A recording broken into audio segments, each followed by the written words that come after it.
So hello everyone, आज हम पढ़ेंगे सिद्धांत के बारे में। चैप्टर फर्स्ट आयुर्वेद निरूपण जो है पदार्थ विज्ञान का, जो हमने पहले छोड़ दिया था उसको हम आज से स्टार्ट कर रहे हैं और अगले 2 दिनों में कंप्लीट कर देंगे। सो सिद्धांत थ्योरी जिसको बोलते हैं। अब आता है सिद्धांत के लक्षण। तो इसके लक्षण क्या है? सिद्धांतों नाम से ये परीक्षके बहुर्विधम परीक्षे हेतुभिश्च साधित्वा स्थाप्यते निर्णय। परीक्षकों के द्वारा अनेक बार परीक्षा विषयों की परीक्षा की गई हो और हेतुओं के द्वारा उन परीक्षा विषयों को सिद्ध करके जो स्थायी निर्णय दिया जाता है उसको क्या बोलते हैं? सिद्धांत बोलते हैं। और इनको इन शॉर्ट अगर बोला जाए तो जिससे अनेक प्रकार से परीक्षा करके तर्कों से सिद्ध करके स्थापित किया जाता है वह सिद्धांत होता है। मतलब परीक्षा विषयों की परीक्षा हो चुकी होती है उसको हम सिद्धांत बोलते हैं। सिद्धांत के भेद क्या है? स चतुर्विधः सर्वतंत्र सिद्धांत, प्रतितंत्र सिद्धांत, अधिकरण सिद्धांत, अभ्युपम सिद्धांतश्चेति। सिद्धांत के 4 प्रकार होते हैं: सर्वतंत्र सिद्धांत, प्रतितंत्र सिद्धांत, अधिकरण सिद्धांत और अभ्युपगम सिद्धांत। सबसे पहले आता है सर्वतंत्र सिद्धांत, यूनिवर्सल थ्योरी, मतलब जिसको सब मानते हो। तत्र सर्वतंत्र सिद्धांतो नाम तस्मिन् तस्मिन् स्तरे ततः प्रसिद्धम। सर्वतंत्र सिद्धांत वह सिद्धांत है जो सभी शास्त्रों में सिद्धांत के रूप में प्रसिद्ध है, मतलब उसको हर शास्त्र सिद्धांत के रूप में मानता है। सर्वतंत्र सिद्धांत वह सिद्धांत है जिसे सब विद्वान मानते हो अर्थात सर्वसम्मत हो, मतलब इसको सब लोग मानते हैं। जैसे रोगों के कारण हैं, साध्य रोगों की चिकित्सा के उपाय होते हैं, मतलब जो साध्य रोग होते हैं उनकी चिकित्सा की जा सकती है। प्रतितंत्र सिद्धांत, इसमें क्या आता है? प्रतितंत्र सिद्धांतों नाम तस्मिन् एकैकस्मिन् तंत्रे ततः प्रसिद्धम। प्रतितंत्र सिद्धांत वो है जो भिन्न शास्त्रों में भिन्न भिन्न रूप में पाया जाता है। जैसे किसी ने रसों की संख्या 6 मानी है, किसी ने 8 मानी है, तो किसी ने 4 मानी है। फिर आता है अधिकरण सिद्धांत। अधिकरण सिद्धांतों नाम से यस्मिन् अधिकरणे प्रस्तूयमाने सिद्धान्य अन्यान्यप्यधिकरणानि भवन्ति। जिस विशेष विषय का विवरण प्रस्तुत किया जाता हो उसमें उसी विषय से संबंधित दूसरे सिद्ध अधिकरण का प्रस्तुत करना अधिकरण सिद्धांत कहा जाता है। मतलब कोई एक चीज़ है उसके बारे में किसी ने कुछ बोला और दोनों को साथ में लाते हैं अपन, दूसरे सिद्ध अधिकरण का प्रस्तुत करना। मतलब यह वह सिद्धांत है जिसे मान लेने पर कुछ और सिद्धांत भी मानने ही पड़ते हैं। मतलब जब अपन इस सिद्धांत को मान लेंगे तो इससे रिलेटेड बाकी सभी सिद्धांतों को हमें क्या है? मानना पड़ेगा। जिससे कि कहा जाता है कि मुक्त पुरुष अनुबंधिक कर्म नहीं करते, मतलब जो मुक्त पुरुष होते हैं वो शुभ अशुभ परिणाम वाले कर्म नहीं करते हैं क्योंकि वे निष्प्रह होते हैं। इस वचन से सिद्ध होता है कि कर्मों का फल होता है और मनुष्य की मृत्यु के पश्चात उसके अशुभ अशुभ कर्मों के अनुसार उसको जो है उसका फल प्राप्त होता है। फिर आता है अभ्युपगम सिद्धांत। तो ये क्या है? अभ्युपगम सिद्धांतों नाम से यम अर्थम सिद्धम परीक्षितम अनुपदिष्टम हेतुकम वा वादकालेह्यभ्युपगम गच्छति भेषज। यदि किसी अप्रमाणित अपरीक्षित अनुपदिष्ट एवं अहेतुक बात को वैद्यगण वाद विवाद के समय मान लेते हैं तो उसे अभ्युपगम सिद्धांत कहते हैं। जैसे कभी द्रव्य को प्रधान मानकर कुछ बोलेंगे, कभी गुण को प्रधान मानकर कुछ बोलेंगे, तो इससे एक नियम भी दिया जाता है। सिद्धांत वह धारणा है जिसे सिद्ध करने के लिए जो कुछ हमें करना था वह हो चुका है और अब स्थिर मत अपनाने का समय है। धर्म, आयुर्वेद, विज्ञान सभी सिद्धांतों की अपेक्षा करते हैं।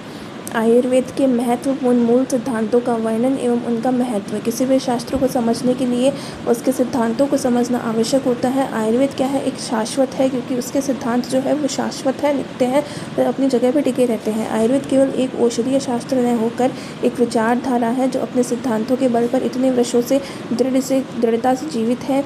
आयुर्वेदीय चिकित्सा को समझने के लिए उसके सिद्धांतों को समझना आवश्यक है, अन्यथा यह एक जड़ी बूटी शास्त्र बनकर रह जाएगा। चिकित्सा शास्त्र केवल औषधीय पर नहीं बल्कि उसके सिद्धांतों पर भी निर्भर करता है। मतलब चिकित्सा जो है सिर्फ शास्त्र पर नहीं, उसके सिद्धांतों पर भी निर्भर करता है। आयुर्वेद के सिद्धांत सर्वथा अपरिवर्तनीय, मतलब कभी परिवर्तन नहीं आता। उन सिद्धांतों में प्रमुख सिद्धांत कौन कौन से हैं? पंचमहाभूत सिद्धांत, षड्रस सिद्धांत, त्रिदोष सिद्धांत, धातु पोषण सिद्धांत, सप्तधातु सिद्धांत, त्रिविध रोग मार्ग सिद्धांत, स्रोतस सिद्धांत, लोक पुरुष साम्य सिद्धांत, व्याधित्रूपीय सिद्धांत, प्रकृति समसंवेद एवं विकृति विषम समवाय सिद्धांत, त्रिदंड सिद्धांत, अग्नि आहार सिद्धांत, नवद्रव्य सिद्धांत, सामान्य विशेष का सिद्धांत हुआ, स्वभाव परमवाद का हुआ, पंचक सिद्धांत हुआ। तो इसके अंदर सबसे पहला सिद्धांत जो हम पढ़ने वाले हैं वो है पंचमहाभूत सिद्धांत। इसका परिचय क्या है? पंचमहाभूत सिद्धांत को सर्वतंत्र सिद्धांत कहा जा सकता है क्योंकि आयुर्वेद के अनेक सिद्धांतों का यह आधारभूत सिद्धांत है, मतलब ये बेस है सभी सिद्धांतों का। त्रिदोष सिद्धांत, द्रव्यों में रस, स्वाद, द्रव्यों में विभिन्नता, गर्भ विकास आदि विषयों का पंचमहाभूत सिद्धांत आधारभूत सिद्धांत है।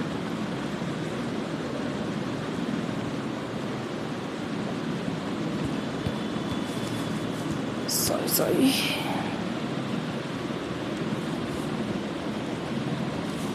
आकाश, वायु, अग्नि, जल और पृथ्वी जो है को पंचभूत या पंचमहाभूत कहते हैं। इनकी कारण रूप या कार्य रूप ऐसी दो अवस्थाएं होती हैं। तो इनकी दो अवस्थाएं होती हैं, एक तो कारण रूप और एक कार्य रूप। इन महाभूतों की दो अवस्थाएं होती हैं। कारण रूप महाभूतों को परमाणु रूप भी कहते हैं, जो नित्य होते हैं। इन कारण रूप परमाणुओं के संयोग से कार्य रूप स्थूल महाभूत बनते हैं। मतलब जब इन कारण रूप परमाणुओं का संयोग होता है तो कार्य रूप स्थूल महाभूत बन जाते हैं और संसार के अनेक कार्य रूप द्रव्य इन कार्य रूप महाभूतों के संयोग से बनते हैं। शब्द, स्पर्श, रूप, रस और गंध जो है ये 5 इंद्रिय ग्राह्य गुण हैं। क्रमशः इन 5 महाभूतों के विशेष गुण हैं। द्रव्यों में पाए जाने वाले गुणवादी गुणों में भी महाभूतों की ही प्रधानता होती है। कुछ अव्यक्त गुण भूतांतर संसर्ग के कारण भी कार्य में प्राप्त हो जाते हैं। शरीर में उपस्थित सभी अंग प्रत्यंग धातु आदि की उत्पत्ति पंच महाभूतों से हुई है। भूत शब्द की क्या व्याख्या है? मुक्तावली के अनुसार बहिर्इंद्रिय ग्राह्य विशेष गुणवत्वम भूतत्वम, बाह्य इंद्रियों के द्वारा ग्राह्य हो सकने वाले शब्दादि विशेष गुण जिसमें हो उसे भूत कहते हैं। श्रोतेंद्रिय शब्द का ग्रहण करती है, स्पर्शेंद्रिय स्पर्श का, चक्षुरेंद्रिय रूप का, रसेंद्रिय रस का और घ्राणेंद्रिय गंध का ग्रहण करती है। भूत और महाभूत दोनों शब्द जो है वो पर्यायवाचक है। आयुर्वेद संहिता और दर्शन शास्त्र दोनों में भी इसका स्पष्ट उल्लेख नहीं मिलता कि ये भूत महाभूत से भिन्न है। फिर क्या है? महाभूत अनुसार द्रव्यों के कर्म। तो आकाशीय द्रव्य की मृदुता, सुशीलता एवं लघुता उत्पन्न करना, वायव्य का रुक्षता, दौर्बल्य, गति, स्वच्छता एवं लघुता उत्पन्न करना, आग्नेय का दहन, पाचन, कांति, वर्ण आदि उत्पन्न करना, आप्य का शरीर में क्लीनता, स्नेहन, विषंदन, मृदुता, तर्पण आदि करना। पार्थिव द्रव्य क्या है? शरीर को उपचित करना, दृढ़ता प्रदान करना, गुरुता एवं स्थिरता उत्पन्न करना। अब इसके बाद क्या आता है?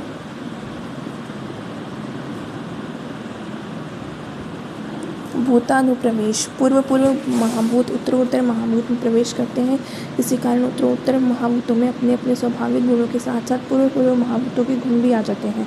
आकाश महाभूत में केवल शब्द गुण होता है। वायु में उसके स्वाभाविक गुण, स्पर्श के साथ साथ आकाश का शब्द गुण भी होता है। अग्नि में उसके रूप गुण के साथ साथ शब्द और स्पर्श गुण भी होते हैं। जल में इसके रस गुण के साथ साथ शब्द, स्पर्श और रूप गुण भी होते हैं। पृथ्वी का जो गंध गुण होता है उसके साथ साथ बाकी चारों महाभूतों के जो गुण होते हैं, शब्द, स्पर्श, रूप और रस, ये गुण भी इसमें पाए जाते हैं। अन्यानुप्रवेश या भूतानुप्रवेश के कारण ही द्रव्य जो है वो सभी भूतों के गुणों से युक्त हो जाते हैं। वेदांत दर्शन इसे पंचीकरण सिद्धांत बोलते हैं। एग्जैक्टली वेदांत दर्शन में जो था वो सिद्धांत था। इसके अनुसार प्रत्येक महाभूत में उसका अपना आधा भाग होता है। जो बचे हुए भाग होते हैं इसमें 1/8 भाग जो होता है वो उसका होता है, अन्य 4 महाभूतों का होता है।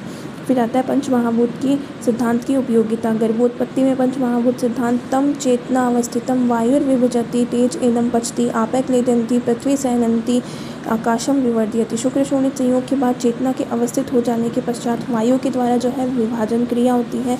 अग्नि के द्वारा क्या है? पाक क्रिया होती है। आप या जल से क्या है? क्लेदन क्रिया होती है। पृथ्वी के द्वारा क्या है? सहनन क्रिया होती है और विवर्धन का कार्य आकाश करता है। इस तरीके से क्या है? गर्भ का विकास होता है।